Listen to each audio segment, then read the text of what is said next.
Hey everybody, it's Safi and Marco Dish Out on Movies, the only movie review show on YouTube to review movies in terms of food.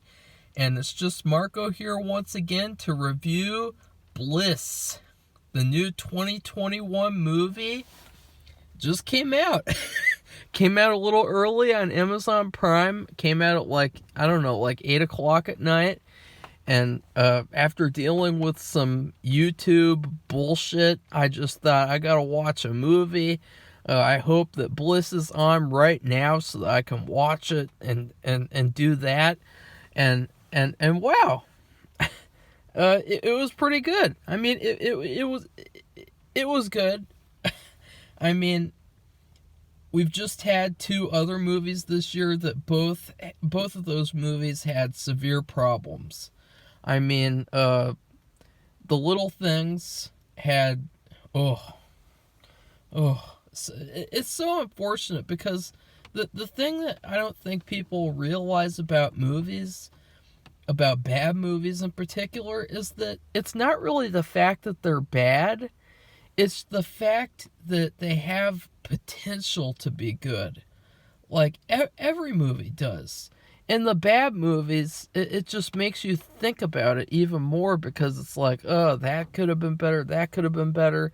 But with Bliss, I think that it almost like kind of destroyed that kind of mentality because the movie constantly changes. And basically, I'm not going to explain anything about the movie because it's so spoiler heavy. I mean, everything about the movie is a spoiler. I mean, the title is a spoiler. I mean, come on. It is, and it just keeps on changing and changing. And the cool thing about that is the fact that you don't think about the little issues as much because the movie just keeps on like saying, oh, you thought this was a drama movie? F you. You thought this movie was a romance movie? F you. The thing is, though, is that I think that it needed to focus on being a good movie in general. Because Owen Wilson, I love Owen Wilson. He's awesome. I love watching movies he's in, except when they're depressing. I've never seen Marley and Me, because it just sounds like a depressing slog. And then Salma Hayek, I think she's really beautiful, and she's a damn good actress as well. But I haven't seen a lot of the stuff she's in. But I thought she did pretty good in this movie. I liked her. And then, I hope this isn't a spoiler. I hope you don't consider it a spoiler. Owen Wilson has a daughter in this movie. And I thought that she did really well as well. She did a really good job. I liked her a lot, actually. I felt like out of the main three, I would say she did the best. I mean, she was very realistic. I mean, she was the most real. Owen and Salma, they had these moments of like goofiness. Like, just like, you're looking at them, you're hearing the words they're saying. It sounds queer. Queer isn't like funny, different, obscure, weird. You know what I mean? Like, there's parts where Salma Hayek is like, oh, you must do this, and you have to do it this way, and with this, you have to give it's like what, do you know what you're saying? Like it's just so outrageous. But that's what happens in science fiction movies. I haven't seen a lot of science fiction movies, and so this is probably one of the few that I have seen, which I know people are gonna go like, uh-oh. This guy probably shouldn't be reviewing sci-fi movies. But yeah, I could see though that the filmmaker, he appreciates sci-fi, and he really put effort into the ideas, into coming up with like questions and solutions and questions and answers, I mean, to all the different things about this world and about the certain aspects. I can't spoil anything, but I appreciated that because it makes it feel more rich. It doesn't. With a lot of movies nowadays, they feel so paper thin, and like people just made it in a weekend, and you know they're not really thought out. But with this movie, it really felt like the director had visions, and he needed some help executing them better in terms of it as a movie that you're watching, because it's just slightly like okay. I mean, it's predictable. It's quite predictable in a lot of the stuff that happens.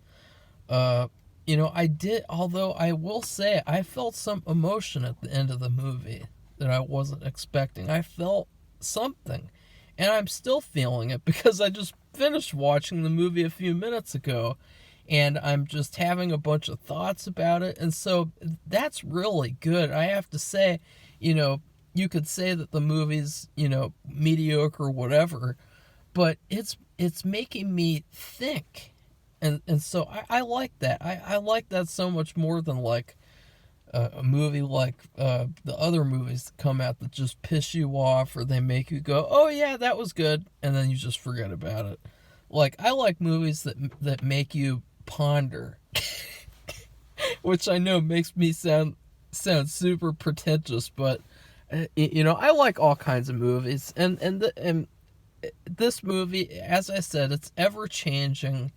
It keeps on just saying F you. It has some moments of comedy, some moments of drama, action. I just think that it just needed to be better. I mean, it really felt like an Amazon movie. It did not feel like it's hard to explain because it's not spoilers. So overall, I would say that this is an enjoyable movie with flaws, lots of flaws, in terms of it as a movie. But as a science fiction movie, it's actually pretty good. It has some good performances, and it's just overall like okay. And so I would say my food rating is, it's like leftover food from a fancy restaurant. It's like, the next day, after you ate at a really fancy restaurant with weird and experimental type of foods, and you eat these leftovers, and they're cold, but you're eating them anyway. And you don't have a microwave, I guess, in my fantasy food rating. There's no microwaves in here. But anyways, you eat the leftover food, and it's like you can taste the great ideas that came into making this food. Oh, this is a brownie sundae with pretzel flavored ice cream? What? Oh, that's all there is? Really? And so it's like that. It feels like you're eating lots of different little leftovers and things. And the leftovers don't quite add up to a full meal that you'd expect from a movie. I do think that it's slightly just kind of... It's messy. It's messy in the sense that it has a lot of... Since it keeps on changing, a lot of the movie is spent on exposition. And that's something I don't like about science fiction movies. Exposition. That's such a cliche thing that keeps on happening in science fiction movies, like The Matrix. Like, I mean, that whole movie is just exposition. And it's like, I don't like that. That kind of pisses me off. But it doesn't really affect my overall opinion on the movie, because I really enjoyed it regardless. I think that it was enjoyable, and that's what you want from a movie. And now for spoiler alert, there's so many ideas. Like, they have these little jewels, these little crystals, whatever, and they snort them in order to get out of the simulation, or they swallow them, and they get superpowers. It's just, I wished that it would have been like bigger. Like it felt like the ideas did not go ambitious enough. Even when they go back to the outside world, it feels like they're in this small, contained environment. And, I don't know if this was shot during, well, no, I don't think it would have been. Whatever. That's not an excuse anyway. But it felt like all the great ideas that it had weren't able to be fully realized. They weren't able to, explore the ideas, the endless possibilities of these ideas. I mean, someone having superpowers makes you think they could do this and that and this and that. And then there's all these other things. I mean, there's so many questions. I mean, it's just... But you know what I liked? There was a little attention to detail. Like, they would make a comment. One of them would make a comment, and then it would come up later in the movie. Or I don't know how to explain it, but it just felt like, just like the little things... No pun intended. But these little details would come into play when you wouldn't expect them to. And it's like, oh, that's cool. The writer actually knows how to write. And, but yeah. In terms of spoilers, probably the best scene of the movie is the ending, the last couple of minutes. I did predict it. I mean, I think that everybody would if they saw the movie. It was very predictable, him staying in the simulation. And, I was asking, it's funny because with questions and answers, I was wondering the same thing about, if she said that she could kill Kendo, then she should just kill him and he should just kill her. They don't even need the crystals. But oh no, that was a lie. You don't actually know what happens. That's the constant thing that kept on happening in this movie. Oh, you thought that was like... No. But the best scene was definitely the last couple of minutes. You really felt that emotion because of these actors. Because of Owen Wilson. And, what's that girl? Nesta Cooper? Is that her name? Yeah, I think it is. I just remembered that. And she did a really good job. And I really liked them as a father and daughter. I thought that they did a really good job together. And in terms of Salma Hayek, she had a lot of goofy moments. I mean, I kind of felt bad for her because I think that she's a good actor, a really good actor. And in this movie, she's given all these goofy things to do, goofy things to say. I mean, the first scene she's in, I mean, she's wearing like this weird black outfit and has this crazy hair, and she's like saying like, did you know that we're all in a simulation? You're not real, she's not real, and and this is this and this is that. And it was like, whereas Owen Wilson played more of the part where he just was witnessing everything and observing and then adapting to each environment that he was in. I also think it was, whatever you have to say about the guy in real life, I think that Bill Nye did a good job. He actually did a pretty good job as well. He had a part in this movie, actually. I would say it's not just a cameo, it was like a little part.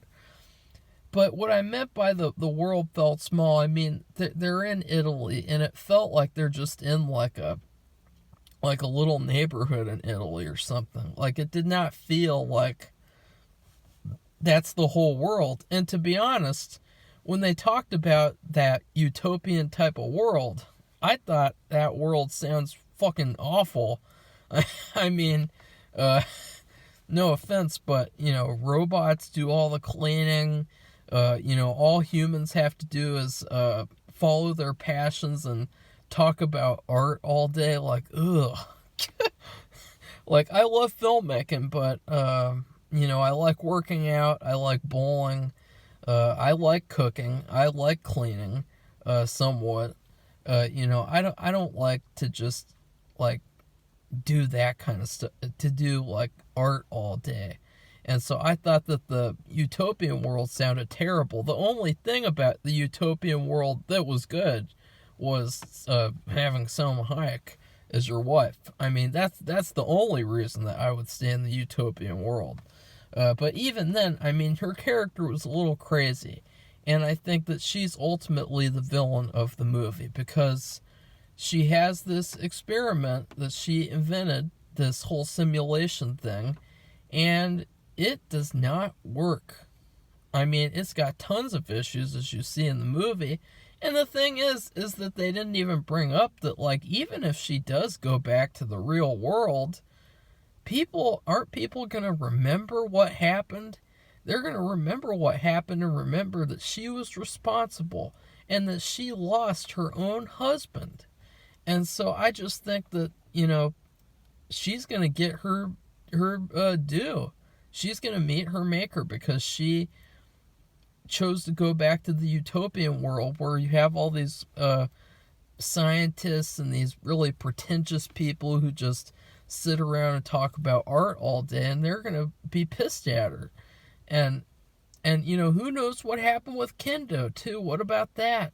There's some unanswered questions there at the end, and the unanswered questions really linger in your mind and make you feel that emotion of just, Owen Wilson just wants to stay in this crappy world, and he just wants to live this simple type of life where he's a dad, but it's really chaotic because of all the, the world is designed to be terrible. And so who knows what's going to happen next, but at least he's a father. At least it feels like a real thing. It's just, there's so much stuff to discuss. You could go on and on and on. I mean, that's what science fiction movies are made for.